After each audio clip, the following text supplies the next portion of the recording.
ഉസ്ബെക്കിസ്ഥാനിൽ കൊല്ലപ്പെട്ട മെഡിക്കൽ വിദ്യാർത്ഥിനി സാവരിയ ബസന്ത് കൊല്ലപ്പെടുന്നതിന് 2 ദിവസം മുൻപ് മുതൽ വീട്ടു തടവിലായിരുന്നതായി സൂചന.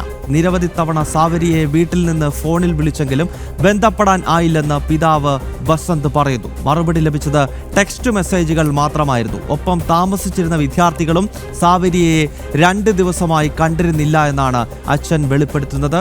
സുധീഷ് ഗോപാൽ വിശദാംശങ്ങൾ നൽകും. സുധീഷ്, ഇത് ഈ കൊലപാതകത്തിൽ അടിമുടി ദുരൂഹതയാണ് എന്ന കാര്യത്തിൽ യാതൊരു സംശയവുമില്ല. ഒരു ജിഹാദിയാണ് ഇതിന് പിന്നിൽ പ്രവർത്തിച്ചത് എന്നത് നമ്മൾ മനസ്സിലാക്കി കഴിഞ്ഞിരിക്കുന്നു. ഇസ്ലാം മതം സ്വീകരിക്കാൻ വിസമ്മതിച്ചതിനാണ് 23-കാരിയെ അതിക്രൂരമായി കൊലപ്പെടുത്തിയത്. ഈ മരണത്തിന് തൊട്ടു മുൻപ് വരെ കൊടിയ പീഡനങ്ങൾ സാവരിയ അനുഭവിച്ചിരിക്കണം എന്ന നിഗമനത്തിലേക്കാണോ ഇപ്പോൾ കുടുംബം എത്തുന്നത്? സുധീഷ്,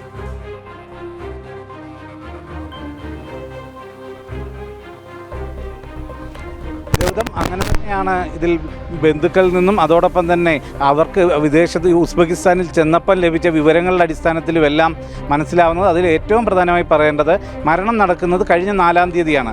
2-ാം തീയതി മുതൽ അച്ഛൻ ബസന്ത് ഈ സാവരിയെ വിളിക്കുമ്പോൾ കിട്ടുന്നില്ല. തിരിച്ച് വരുന്നത് ടെക്സ്റ്റ് മെസ്സേജ് മാത്രമാണ്. അതിന് വല്ലാത്ത കാരണങ്ങളാണ് പറയുന്നത്. സീനിയേഴ്സ് ഒപ്പമുണ്ട് എന്നും മറ്റും പറഞ്ഞുള്ള ടെക്സ്റ്റ് മെസ്സേജുകൾ മാത്രമാണ് ലഭിക്കുന്നത്. ഇതേ സാഹചര്യത്തിൽ തന്നെ സഹപാഠി ഇവർക്കൊപ്പം താമസിച്ചിരുന്ന 2 സീനിയർ വിദ്യാർത്ഥികളുണ്ട്. അവർ പറയുന്നു അവസാന 2 ദിവസവും സാവരിയെ കണ്ടിട്ടേയില്ല. ഇതേ സമയത്താണ് ക്രൂരമായ മർദ്ദനമേൽക്കുന്നത്. അപ്പോൾ തടങ്കലിൽ പാർപ്പിച്ച് ക്രൂരമായി മർദ്ദിച്ചതിന് ശേഷമാണ് കൊലപ്പെടുത്തിയത് എന്ന സംശയമാണ് ബന്ധുക്കൾ ചൂണ്ടിക്കാട്ടുന്നത്.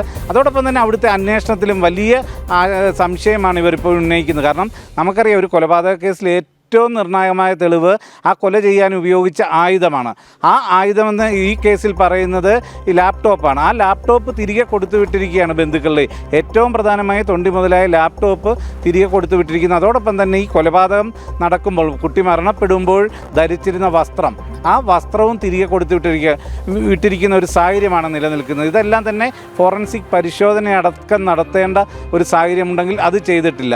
ഇതോടൊപ്പം തന്നെയാണ് ഈ സ്ഥലത്ത് എത്തുമ്പോൾ കുഞ്ഞമ്മയുടെ ഭർത്താവ് അവിടെ എത്തുമ്പോൾ നിമിഷങ്ങൾക്കുള്ളിൽ അവിടെ സമീപിക്കുന്നത് ഈ കേസ് ഒത്തുതീർപ്പാക്കണം എന്നാവശ്യപ്പെട്ടുള്ള ഉസ്ബെക്കിസ്ഥാൻ സ്വദേശികളാണ് ഇദ്ദേഹത്തെ സമീപിക്കുന്നത്. അപ്പോൾ എത്രത്തോളം ആസൂത്രിതമായ നീക്കങ്ങൾ ഈ കേസ് അട്ടിമറിക്കാൻ വേണ്ടി നടക്കുന്നു എന്നതാണ് ഇതിലെല്ലാം മനസ്സിലാവുന്നത്. അതോടൊപ്പം തന്നെ ബന്ധുക്കൾ പങ്കുവെക്കുന്ന ഒരു വിവരം, ഈ ലാപ്ടോപ്പ് അത് നേരത്തെ തന്നെ തറയിൽ വീണ് പൊട്ടിയിരുന്നു. അത് അതിന് നന്നാക്കി കൊടുക്കണം എന്ന്, നാട്ടിൽ വരുമ്പോൾ നന്നാക്കി കൊടുക്കണമെന്ന് ഈ സാവരിയ തന്നെ ബന്ധുക്കളോട് ആവശ്യപ്പെട്ടിരുന്നതാണ്. ആ ലാപ്ടോപ്പാണ് തലയ്ക്കടിച്ചത് മൂലം പൊട്ടിയത് എന്ന് പറഞ്ഞുകൊണ്ട് ഈ ബന്ധുക്കൾക്ക് ഇപ്പോൾ കൊടുത്തിരിക്കുന്നത്. അപ്പോൾ ഇതെല്ലാം സംശയജനകമാണ്.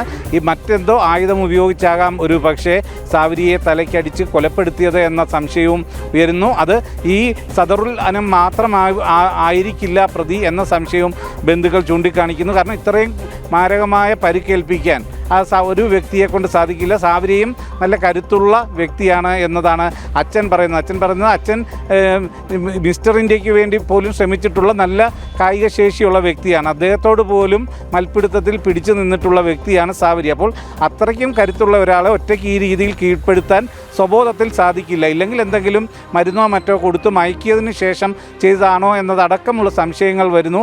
ഈ ഒരു ഘട്ടത്തിൽ ഇതിൻ്റെ അന്വേഷണം കൃത്യമായി നടക്കണമെങ്കിൽ അത് CBIയെ ഏൽപ്പിക്കണം. അതിന് സംസ്ഥാന മന്ത്രിസഭ അതിന് തീരുമാനമെടുത്ത് കേന്ദ്ര സർക്കാരിനെ സമീപിക്കണമെന്ന ആവശ്യവും ഈ കുടുംബവും അതോടൊപ്പം തന്നെ BJP നേതാക്കളും ആവശ്യപ്പെടുകയാണ്. കാരണം ഇത് ഇൻ്റർപോളുമായി സഹകരിച്ചുകൊണ്ട് മാത്രമേ ഇതിൻ്റെ അന്വേഷണം മുന്നോട്ട് കൊണ്ടുപോകാൻ സാധിക്കൂ.